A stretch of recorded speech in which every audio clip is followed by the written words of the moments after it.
Hi, I'm Richard White. I'm here again for the Photographer Academy. I just want to give you a brief little rundown on the spot meter, which is something that I use all the time for the 5.4 camera I use. It's a very handy tool because it allows you to get a 1 degree spot on any of the important elements in the scene that you happen to point it at. So the basis of it is for me with exposure, I'm always looking for the high values and the important shadow detail. And the key word here is important, because sometimes you might get some shadow under a rock that's really not vital to the image. But if the rock is important and that's in shadow and you want detail in it, then in the case of using film, which I am, you have to base your exposure on that shadow detail. If you're using digital, then the more emphasis is on the high values, because if the high values blow out, then of course you can't retrieve them. The spot meter, it has a variety of things on the top here. The first dial, I guess, at the top here is the ASA, or ISO as it was called, to comply with international standards. So you can set that at whatever you like, 100, 200, 400. Doesn't work automatically, you physically have to turn it. This is my zone dial here that I've attached, and my reciprocity little chart here that I have worked out over the years. So effectively you look through here at the item that you want to read the light value from, and if it's a value, say, of 7, you rotate this ring here to the middle mark, which is effectively a zone 5. Okay, let me just explain briefly what an EV reading is. When I look through the meter here and push the button, just a number comes up. EV stands for exposure value. So it's just a number, 4, 5, 7, 8, 9, whatever it is. And then I just set it on there and read the aperture and the speed setting. There are some spot meters where you can set to give you an EV reading, or you can set to give you a speed and aperture reading. If you want to work out let's just take an aperture and speed reading. You point your meter at something, it says 1/8 of a second at let's say f11, and then you point your meter at the higher values. Given the first one was at the lower ones, you point your meter at the higher values and it says 1/25 at f11, and you go, how many stops is that? So it can take you 2 or 3 seconds just to go 1/8, the 15th, the 60th, okay, 4 stops. In this case with EV readings, you can point it at your shadows and it says 4, you point it at your highlights, it says 8. It's pretty quick, isn't it? 4 from 8 is 4 stops, bingo. So that's why I use EV readings, and it's purely and simply a number that then gets dialed in here, and then it tells you your exposure, and it gives you also, the great thing is, I can look at this and it says 1/8 at 1/8, or 1/2 at f16, or 4 seconds at f45 if you go that far. So it gives me a choice. That's another great thing. You're not just stuck with having one reading, like 1/8 at f16, and you think, no, I want f22. And well, I think that's a quarter, or as I go the other way. I mean, some people get confused, and I've always been confused. So EV is simple for me. It's really straightforward and basic, and it's a no-brainer, I think. Okay, the zone system is based on, I guess, 10 zones, and whenever you take a reading with a spot meter, it always gives you a middle grey. Every meter is designed to read that middle grey tonality, which in zone terminology is zone 5. So if you close your aperture by 1 stop, you go to zone 4, and it makes whatever it is, if you based your exposure on that setting, it would make that image darker by 1 stop. If you open your aperture by 1 stop, it makes it lighter. So this is how you determine where you want to put your shadow values and also where your highlights or where your high values will fall. Here we have the EV setting, which is these numbers here, 4, 5, 6, 7, 8 and 9. So if I took a reading of the wall that I'm leaning on that you can see, and it gives me a reading of 7, if I was to make an exposure just based on that, by looking across here at my aperture and my speed here, if I was to do that, then this wall wouldn't be the dark color it is, it would be actually lighter because it would reproduce as a middle grey or a zone 5. So the meter really is just telling you, it's giving you information, but you have to make the choice. You have to make the decision. Do I want the wall to be dark or do I want the wall to be light? So in my case, it gives me a reading of 7. Now if I want that to be darker, I put that, I move that back to a zone 4, which is 1 stop darker than middle grey. And then I base my exposure on that. So I look here, and I've got 1/8 of a second at f8. I've got 1/2 a second at f16. So if I make an exposure with any one of those settings, this wall will not come out that middle grey, it'll come out darker than the middle grey, which is what I want. So it's me who makes the ultimate decision. The meter just gives a reading, but it doesn't bring any of the aesthetics of the picture into it. It's you who has to make that ultimate choice. And that's one of the key elements in photography. Often people say bracketing is giving yourself a choice of exposures, and I guess yes it is. And if you're unsure of what the light's doing, bracketing is good, but eventually you've got to get away from that and try and hit it in one. And it's rare that I make 2 images on a 5.4, and probably rare that I make 2 images on a digital camera. I look, I see, I get what I want, I check the histogram if I'm just using that meter, and if I know that everything's fine, I just take it. There's no point in kind of wasting pixels or wasting film. Reciprocity is something that when you get into long exposures with film, certainly to record the shadow areas needs a longer time.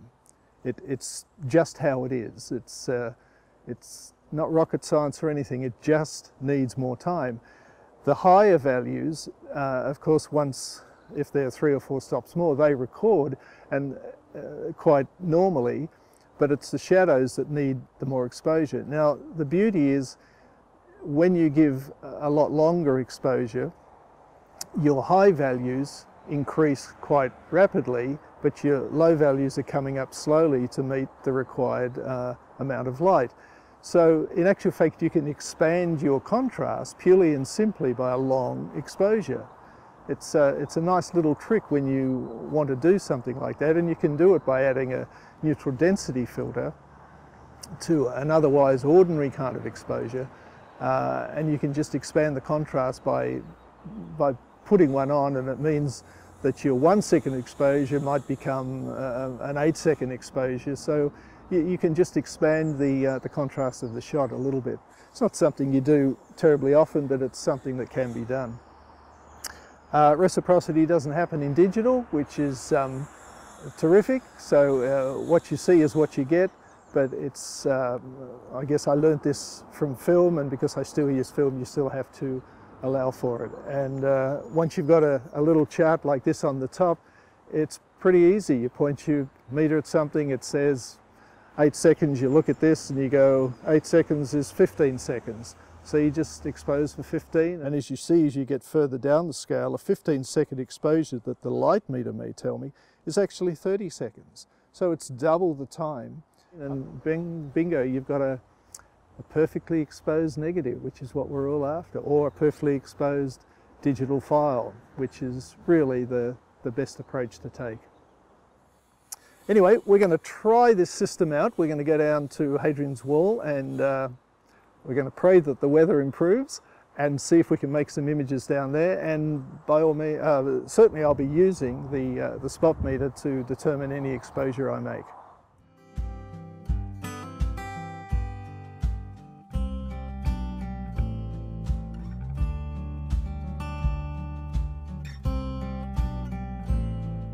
All right, from the roadway down there, we had to traverse through some boggy ground, which was pretty exciting.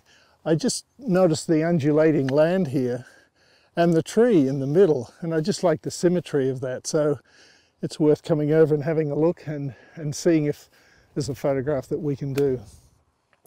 So initially I'm going to set up my digital camera, a little Fuji Xe1 here, and see what it looks like. I kind of use this as a Polaroid and see if I'm excited by taking a three-dimensional down into a two-dimensional, and if that's the case, I'll bring out what I sometimes refer to as my real camera, but I always say that in jest.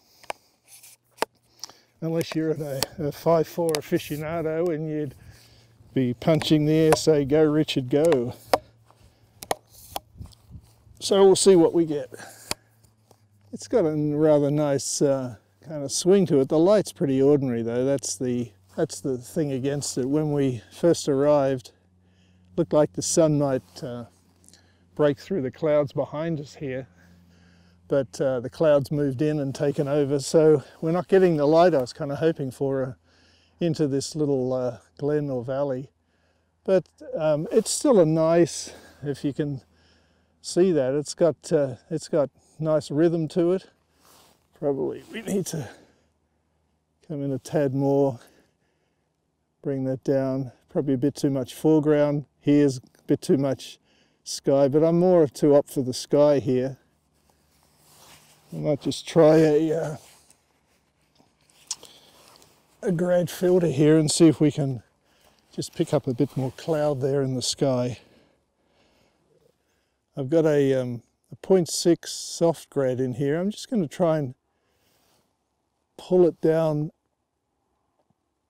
just close to the tree. It's going to darken the tree down a smidgen, but there's very little detail, and detail in that tree is not really that interesting for this kind of shot. So we'll just put this on a timer, 2-second timer, so I don't vibrate the camera as I take it. My histogram's looking pretty nice. So I'm going to shoot this at f11, which will give me good depth of field.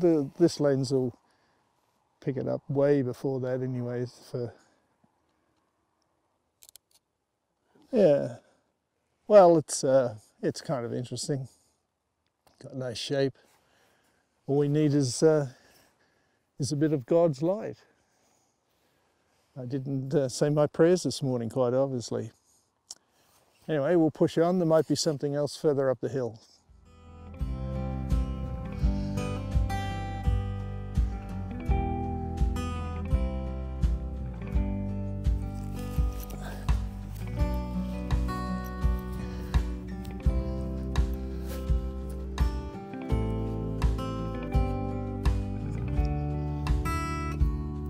Whoa! From there, that's nice.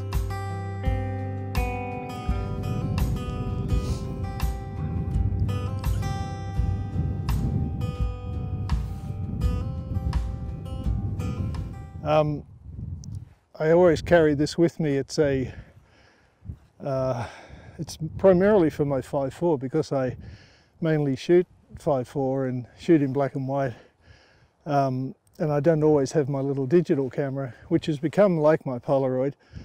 I use this. It's just a kind of a framing tool to blot out all the superfluous stuff that I don't want to include in the picture. And it allows me to look, see, and kind of frame, you know, like this, and I can say, yeah, there's the picture. I used to make them out of cards and keep them in here, but I was going through, you know, like 1 or 2 a month, so I got a piece of flexible rubber, and it just saves you having to make them every couple of weeks. So that's the reason for this thing. Very helpful.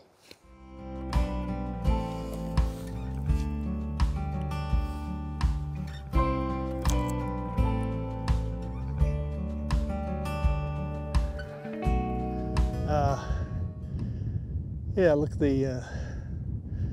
the natural fall of the land here is really beautiful, and the trees off in the distance there, they offer a nice kind of barrier to stop the eye if you were to frame up. But the light's the thing that's against us here. It's just rather flat, and if I was shooting this in black and white, I wouldn't get any of that separation or detail that is really required. You don't have the subtlety of colour to be able to separate quite easily. But it's a great view. It's the sort of thing that you note and then come back in a better day when maybe there is a bit of light coming through the clouds. And there's still a possibility that it may happen, but I may have a grey beard by that point. I guess what's nice about this is the shape of the wall. It's very lyrical here, if we can use a musical term, and just the whole land, you know, everything just combines to make it a very pleasing view. Even just to see it is enough. But of course light is the key factor that changes the ordinary picture into the great picture. Yeah, I'm just going to use a soft grad just to help just bring out some of that cloud. And it's not going to be a picture that anything happens with. It's more, I guess, for me to remember and show the potential of something like this.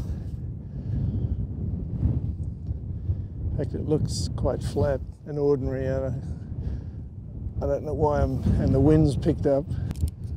Even in this wind, you know, with a little digital camera like this on a good tripod, I may just get away with it happening, as in no vibration.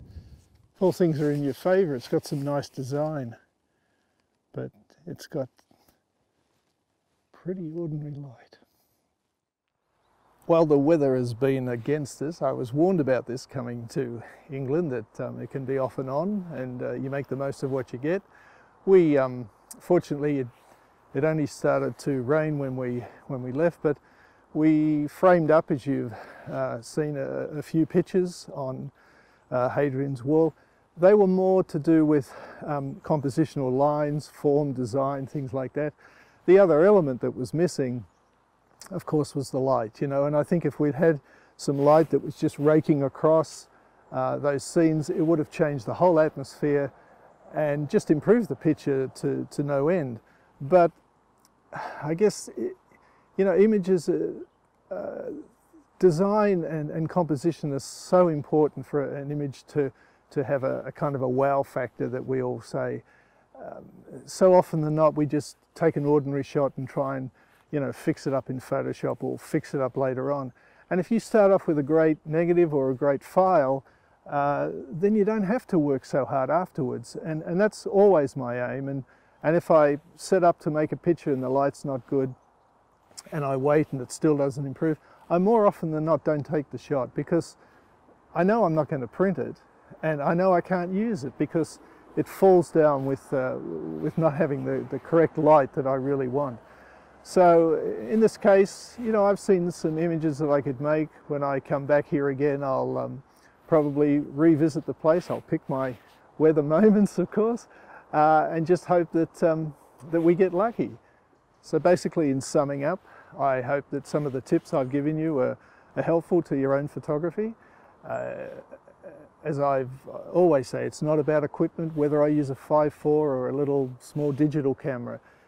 The important thing is how you see, how your interpretation of what you're looking at. Software is something that happens afterwards. You can't make or break an image through software. You can't make or break an image through a darkroom print. It really starts from the time that you take the picture, or the time you see the picture really, and then take it. I hope all of these tips have been helpful. The weather probably hasn't been on our side, but hey, so be it. You know, we just work with what we have.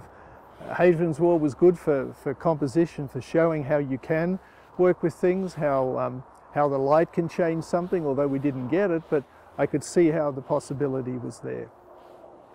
Good luck with what you do. remember that imagery comes from here, okay? It's how you guys see. By all means, look at the masters, the people whose work who inspire you, whose work has been a major contributor to the industry over the years. If you have to copy that, then by all means copy it initially, but then add something of your own, because you need to develop your own style, like I hope that I have. And eventually, you know, once you take a bit from here and a bit from there and a bit from somewhere else, you do have your own style, you have your own vision, and then you need to work on that and improve it. Thanks again for watching. I'm Richard White for the Photographer Academy, and it's been fun. Cheers.